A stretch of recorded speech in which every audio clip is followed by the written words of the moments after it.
एक गांव में शिवम नाम का एक दूध वाला रहता था। उसके पास 2 भैंसें थी। वो हर सुबह उनका दूध निकालता और पूरे गांव में घूमकर बेचा करता था। शिवम का रोजाना का एक नियम था।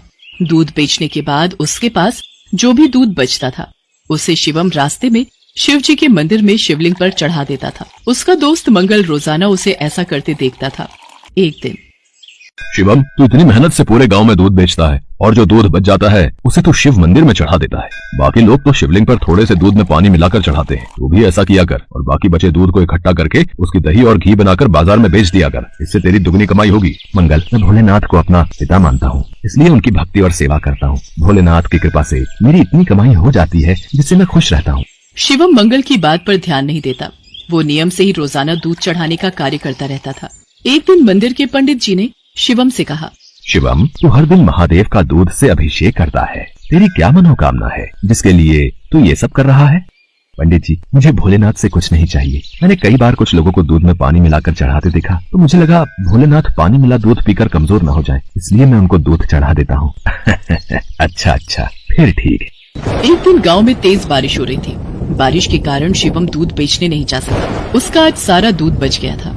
उसने सोचा, आज इतना दूध बच गया है, मैं इसे शिवलिंग पर चढ़ा आता हूँ। शिवम, ये दूध तो बहुत सारा है, ये तो बहकर खराब हो जाएगा। तो फिर मैं इस दूध का क्या करूँ? पंडित जी, मैं ये दूध घर वापस भी नहीं ले जा सकता और ऐसे तो ये दूध खराब हो जाएगा। तुम एक काम क्यों नहीं करते? तुम इस सारे दूध की खीर बनाकर भोलेनाथ को भोग लगाकर गाँव में खीर का प्रसाद बांट दो, इससे तुम्हें पुण्य मिलेगा। पंडित जी, ये तो आपने बहुत अच्छा विचार बताया है। मैं अभी जाकर बाजार से खीर का सामान लेकर आता हूँ।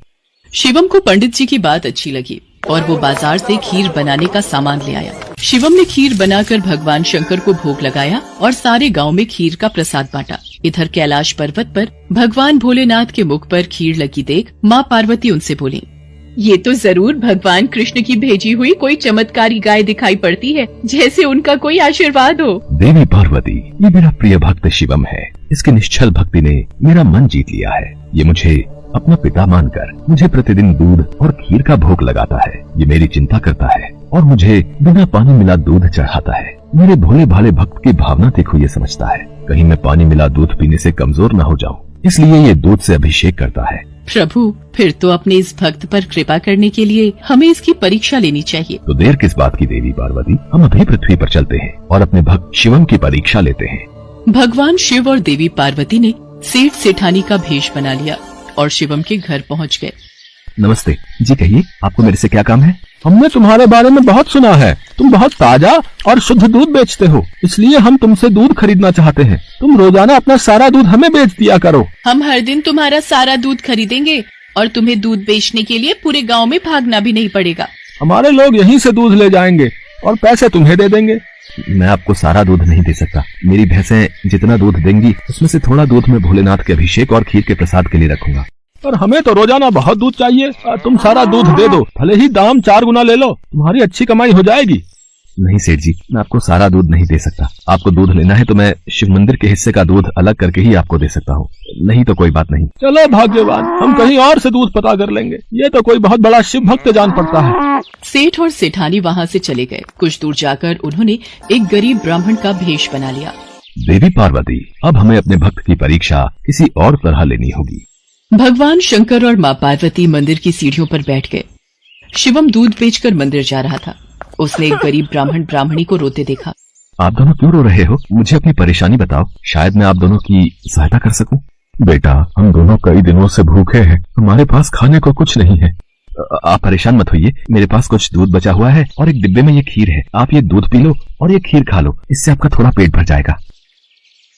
भगवान शंकर तुम्हारा भला करें बेटा, आज तुमने हमें ये दूध और खीर खिलाकर तृप्त कर दिया। यदि मैं आपको भूखा छोड़कर भगवान भोलेनाथ को ये दूध और खीर का भोग लगाता तो वो भी इसे ग्रहण नहीं करते, क्योंकि जिस तरह से मैं उन्हें अपना पिता मानता हूँ तो वो भी तो आपके पिता हैं। तो मैं उनकी संतान को भूखा कैसे रख सकता था?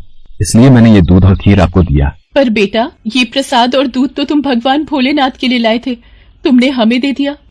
तुमने हमारे लिए अपना नियम क्यों तोड़ दिया? शिवम की भोली भाली और पवित्र बातों को सुनकर भगवान शंकर और देवी पार्वती अपने असली रूप में आ जाते हैं। उन्हें देखकर शिवम उनके चरणों में गिर जाता है। शिवम, मैं तुम्हारी सच्ची भक्ति से बहुत प्रसन्न हूँ।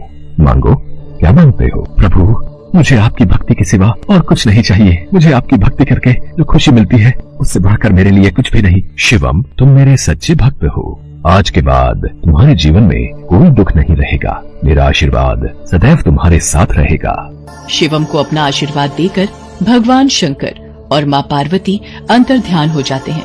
उस दिन के बाद शिवम का जीवन सभी प्रकार के सुखों से भर जाता है।